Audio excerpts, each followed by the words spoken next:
Hormuz நீரிணையில் கப்பல் போக்குவரத்தை ஈரான் தடுக்க முயன்றால் கடும் நடவடிக்கை. எரிசக்தி நிலையங்கள் குறிவைத்து தாக்கப்படலாம் என்று அமெரிக்கா எச்சரிக்கை.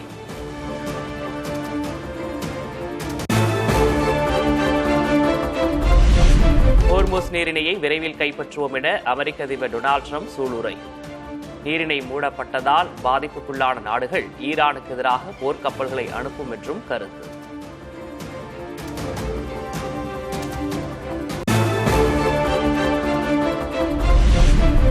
USS ட்ரிபோலி விமானம் தாங்கி போர்க்கப்பலை வளைகுடா கடல் பகுதியில் நிலைநிறுத்திய அமெரிக்கா.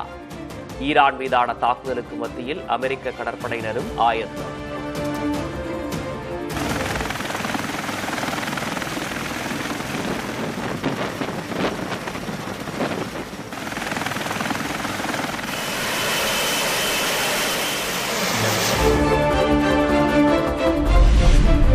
ஈரானின் வருவாய் ஆதாரமாக திகழும் கார்த்தீவில் அமெரிக்கா கடுமையான தாக்குதல். தற்போது ராணுவ நிலைகளை அழித்துள்ளதாகவும் அடுத்து எண்ணெய் ஆலை அழிக்கப்படும் என்றும் ட்ரம்ப் பேச்சு.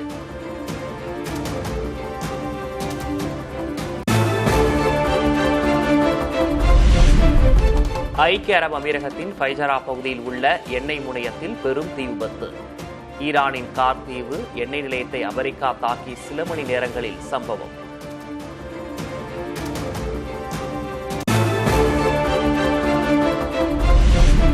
துருக்கி மீது ஏவுகணை தாக்குதல் நடத்தியதாக முன்வைக்கப்படும் குற்றச்சாட்டை திட்டவட்டமாக மறுத்துள்ள ஈரான். துருக்கி நாட்டின் இறையாண்மையை மதிப்பதாக ஈரான் பாதுகாப்புத்துறை விளக்கம்.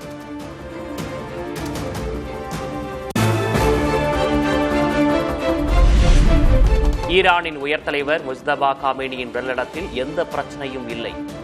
காயம் ஏற்பட்டதாக வெளியான தகவல்களை மறுக்கும் ஈரான் வெளியுறவு அமைச்சர்.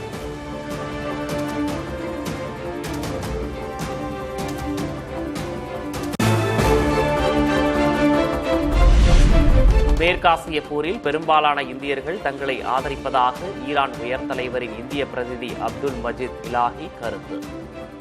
எரிபொருள் தட்டுப்பாட்டால் பாதிக்கப்பட்ட இந்திய சகோதர சகோதரிகளுக்கு உதவ முயற்சிப்பதாகவும் பேட்டி.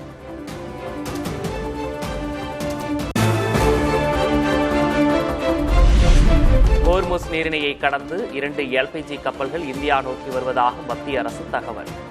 இந்தியாவில் எரிவாயு தட்டுப்பாடு ஏற்படாது, மக்கள் அச்சப்பட வேண்டாம் என்றும் விளக்கம்.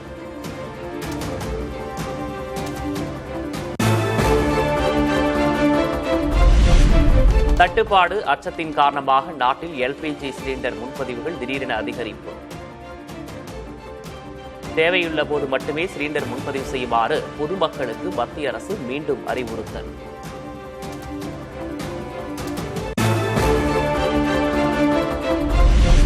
நாட்டில் LPG சிலிண்டர் விநியோகம் நிலையாக நடைபெற்று வருவதாக மத்திய அரசு விளக்கம். வணிக சிலிண்டர் விநியோகம் 29 மாநிலங்களில் தொடங்கப்பட்டுள்ளதாகவும் அதிகாரிகள் தகவல்.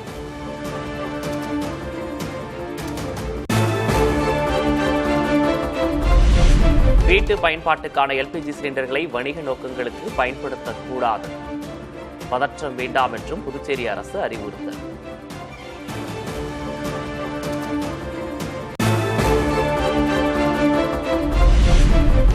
LPG விநியோக கட்டுப்பாடுகள் காரணமாக மருந்து தயாரிப்பு துறையில் பாதிப்பு ஏற்படும் அபாயம். பாராசிட்டமல் மாத்திரைகள், சிரஞ்சுகள் போன்ற அத்தியாவசிய மருத்துவ பொருட்கள் பற்றாக்குறைக்கு உள்ளாகும் வாய்ப்பு.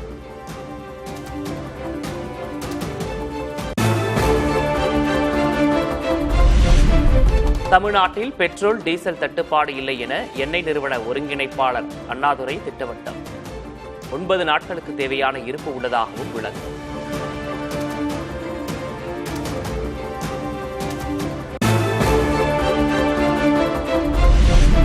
மின்னடுப்பு பயன்படுத்துவதால் உணவகங்களுக்கு யூனிட்டுக்கு ₹2 சலுகை.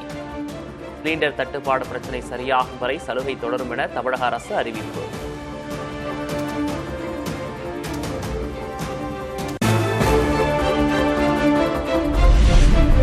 LPG பயன்படுத்தும் சிறு குறு தொழில் நிறுவனங்கள் மின் உபகரணங்களை கொள்முதல் செய்ய 25% மானியத்துடன் கடன். தொழிற்சாலைகளில் மாற்று எரிபொருளாக மண்ணெண்ணெய், RTF, பயோபாஸை பயன்படுத்திக் கொள்ளவும் தமிழக அரசு அனுமதி.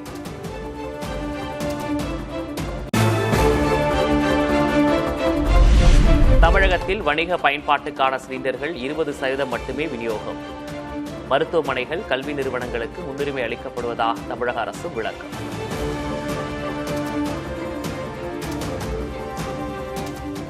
பிரியாரிட்டியா ஹாஸ்பிட்டல்ஸ் நம்பர் 1 நமக்கு தேவை.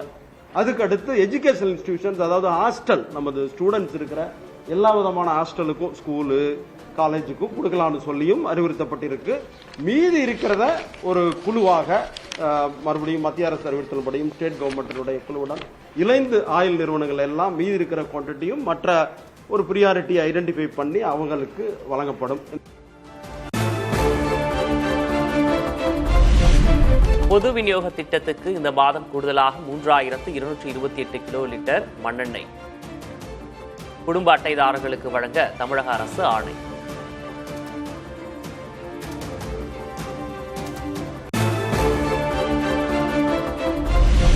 மக்கள் நலனை காக்க ஒன்றிய அரசு என்ன நடவடிக்கை எடுக்கப் போகிறது? எரிவாயு தட்டுப்பாட்டை எதிர்கொள்ள தமிழக அரசு எடுத்த நடவடிக்கைகளை பட்டியலிட்டு முதல்வர் மு.க. ஸ்டாலின் கேள்வி.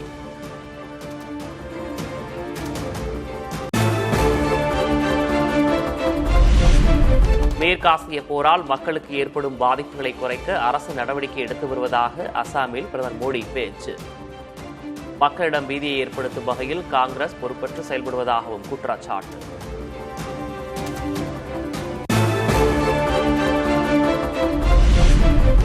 மத்திய பாஜக அரசு தங்கள் சுயநலனுக்காக நாட்டின் விவசாயத்துறையை பலி கொடுப்பதாக ராகுல் காந்தி குற்றச்சாட்டு. குறைந்தபட்ச ஆதார விலை, அமெரிக்காவுடனான ஒப்பந்தம் குறித்த கேள்விகளுக்கு உரிய பதில் வழங்காததை சுட்டிக்காட்டி பதிவு.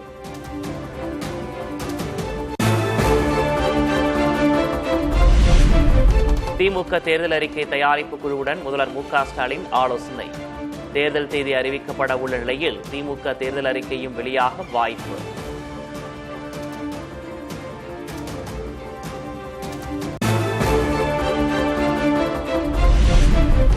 திமுக கூட்டணியில் மதிமுகவை தொடர்ந்து கம்யூனிஸ்ட் கட்சிகளின் தொகுதிகளையும் குறைக்க நினைக்கிறதா திமுக?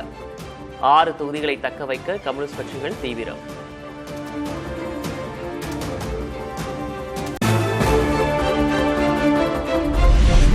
காங்கிரஸ் தேமுதிகவுக்கு அதிக தொகுதிகள் தர முடியும் என்றால் தங்களுக்கும் தர வேண்டும் என மார்க்சிஸ்ட் வலியுறுத்தல். அதிக தொகுதிகள் கொடுக்க முடியாது என்று திமுக சொல்வதில் நியாயமில்லை என்றும் சண்முகம் கருத்து. இதே சிரமத்துக்கு மத்தியிலேதான் காங்கிரஸ் கட்சிக்கு கூடுதலான தொகுதி என்பது வழங்கப்பட்டிருக்கிறது.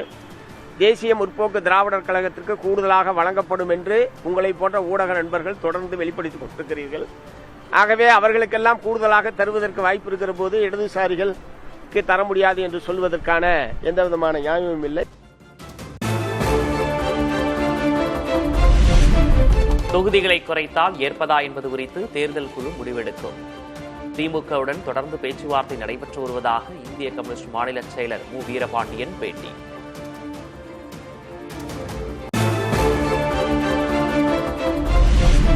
சென்னை ஆழ்வார்பேட்டை இல்லத்தில் முதல்வர் மு.க. ஸ்டாலினுடன் விசிக தலைவர் திருமாவளவன் சந்திப்பு. கூடுதல் தொகுதிகளை கேட்டுப் பெறுவது தொடர்பாக ஆலோசனை என தகவல்.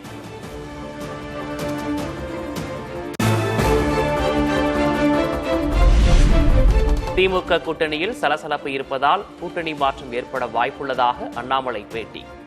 திருமாவளவன் 5 அல்லது 6 தொகுதிகளை கேட்கலாம், ஒப்புக்கொள்ள மாட்டார் என்றும் கருத்து. திருமாவளவன் கண்டிப்பா இவங்க கொடுக்குற ஒரு 6 சீட்டுக்கோ 7 சீட்டுக்கோ அவர் ஏத்துக்க போறது கிடையவே கிடையாது. ஆனால் திருமாவளவன் அண்ணன் கண்டிப்பா அசமாதானத்தில் இருக்காங்க, கம்யூனிஸ்ட் அசமாதானத்தில் இருக்கிறாங்க. அவங்கள என்ன பண்ணுவாங்கன்னு தெரியாதுங்க. வெளியே வந்து வேற கூட்டணிக்கு போறாங்களா, தனியா நிக்கிறாங்களான்னு தெரியாது.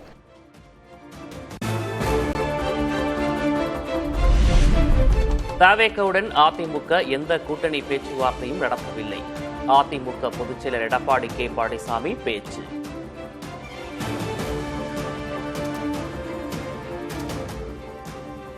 இதுவரை நாங்கள் அவங்களோட பேச்சுவார்த்தை தொடரவில்லை. அதனால எப்படி கூட்டணி வரும்? அதிமுக அந்த இயக்கத்தோடு எந்த தொடர்பும் நாங்கள் வச்சுக்கல, எந்த பேச்சுவார்த்தை நடத்தல.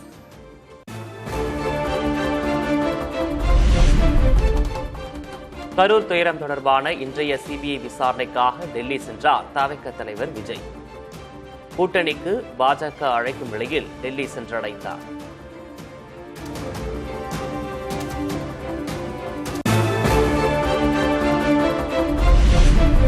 விஜய் டெல்லி பயணத்திற்கும் கூட்டணிக்கும் தொடர்பில்லை என பாஜக மாநில தலைவர் நயினார் நாகேந்திரன் கருத்து. தேசிய ஜனநாயக கூட்டணிக்கு விஜய் வருவாரா என்ற கேள்விக்கும் பதில்.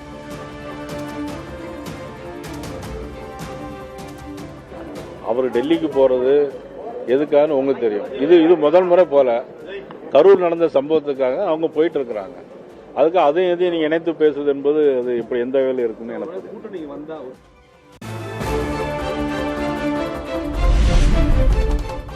காரைக்குடி வேட்பாளராக அறிவிக்கப்பட்ட பின் முதல் முறையாக தொகுதி மக்களை சந்தித்த சீமான் பதவிக்காகவும் பணத்துக்காகவும் யாரிடமும் சமரசம் செய்து கொள்ளவில்லை என பேச்சு.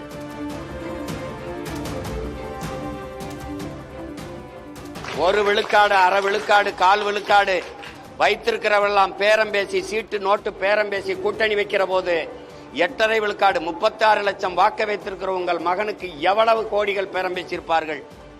எவ்வளவு சீட்டு, எத்தனை பதவியை பேரம் பேசியிருப்பார்கள்? ஏன் சமரசம் கிடையாது?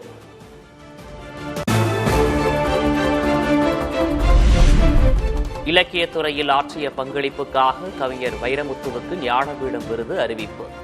தமிழ் மண்ணுக்கும் மக்களுக்கும் விருதை காணிக்கையாக்குவதாக வைரமுத்து நெகிழ்ச்சி.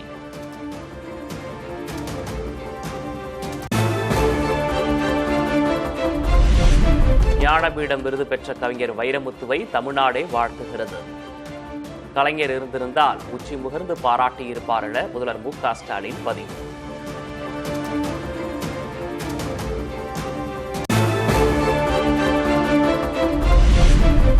தமிழ்நாட்டில் கரிப்பருவ நெல் கொள்முதல் இலக்கை 23.50 லட்சம் மெட்ரிக் டன்னில் இருந்து 47.50 லட்சம் மெட்ரிக் டன்னாக நிர்ணயம் செய்ய வேண்டும்.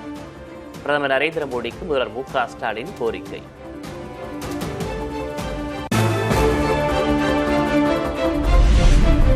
சென்னையில் 551 பேருக்கு வீட்டுமனை பட்டா வழங்கினார் முதல்வர் மு.க. ஸ்டாலின். 15 முடிவுற்ற திட்டப்பணிகளையும் தொடங்கி வைத்தார். துவக்கி வைக்குமாறு பணிவன்புடன் கேட்டுக் கொள்கிறோம்.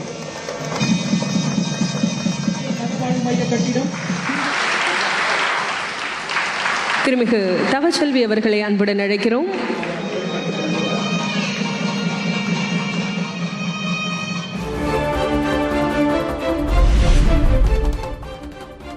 அதிமுக கொள்கை பரப்பு துணைச் செயலராக தர்மர் குளத்தூர் கிருஷ்ணமூர்த்தி நியமனம். ஓ பன்னீர்செல்வம் தரப்பிலிருந்து அதிமுகவில் இணைந்தவர்களுக்கு புதிய பொறுப்பு.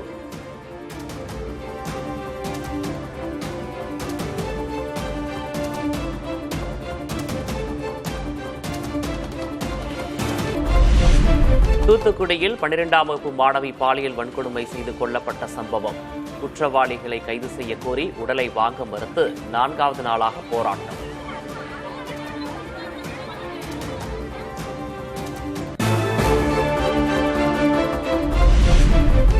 கும்பகோணம் மகாமக குளத்தில் கழிவுநீர் கலந்ததாக பக்தர்கள் குற்றச்சாட்டு.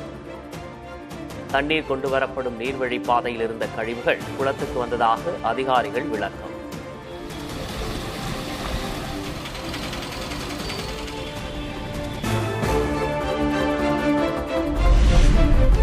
தமிழ்நாட்டில் அதிகபட்ச வெப்பநிலை இயல்பை விட அதிகமாக இருக்கக்கூடும். வானிலை ஆய்வு மையம் கணிப்பு.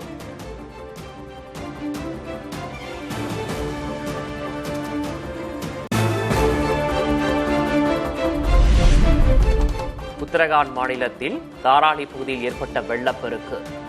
பாதிக்கப்பட்ட 115 குடும்பங்களுக்கு மறுவாழ்வு ஏற்பாடுகள் தொடங்கிய மாநில அரசு.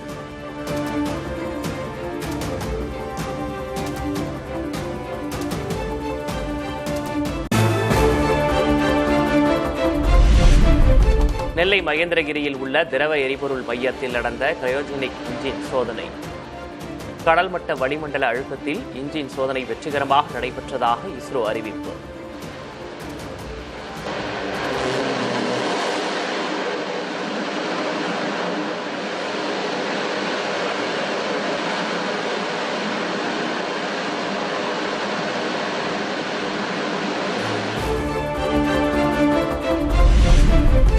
எலான் மஸ்க் தலைமையிலான நிறுவனத்தில் இணைந்த ஐஐடி மும்பையில் படித்த இந்திய ஆராய்ச்சியாளர் செயற்கை நுண்ணறிவு துறையில் சூப்பர் இன்டெலிஜென்ஸ் உருவாக்கும் பணிக்கு தேர்வு.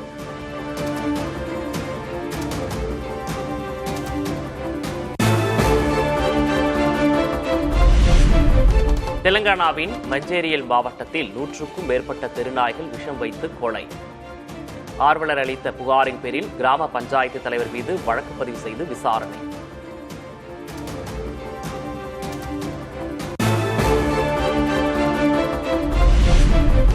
பங்குனி மாதப்பிறப்பை முன்னிட்டு சபரிமலை ஐயப்பன் கோயில் நடை திறப்பு. ஏராளமான பக்தர்கள் சாமி தரிசனம்.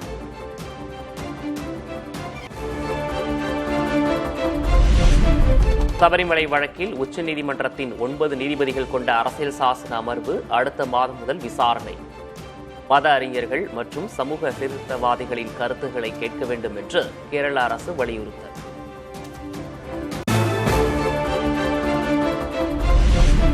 கொல்கட்டாவில் திரிணாமுல் காங்கிரஸ் மற்றும் பாஜக தொண்டர்களிடையே கல்வீச்சு, பலருக்கு காயம்.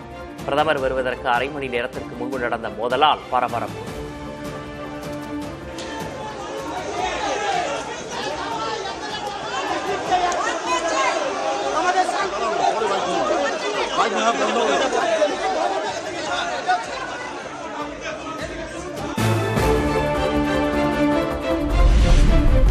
ஆறு மாதங்களாக தடுப்பு காவலில் வைக்கப்பட்டிருந்த சுற்றுச்சூழல் போராளி சோனம் வாங்சுக் விடுதலை. லடாக் வன்முறையை தொடர்ந்து தேசிய பாதுகாப்பு சட்டத்தின் கீழ் தடுப்பு காவலில் இருந்த நிலையில் விடுவிப்பு.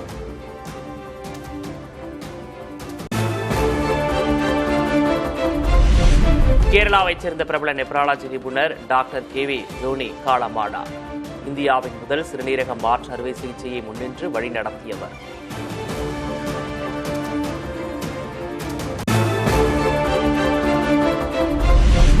விமான கட்டணங்களை 199 ரூபாய் முதல் 1300 ரூபாய் வரை உயர்த்துவதாக ஆகாசா நிறுவனம் அறிவிப்பு.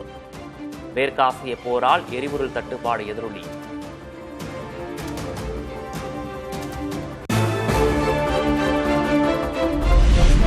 இஸ்ரேல் மீது ஈரான் நடத்திய தாக்குதலில் ஏராளமான வாகனங்கள் நசுங்கின. ஈராக்கில் உள்ள அமெரிக்க தூதரகத்திற்கும் சேதம்.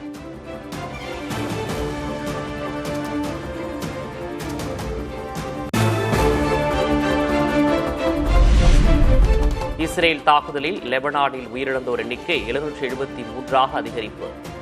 தொடர் தாக்குதல்களில் சின்னாபின்னமாகியுள்ள வீடுகள், வசிக்க இடமின்றி தவிக்கும் மக்கள்.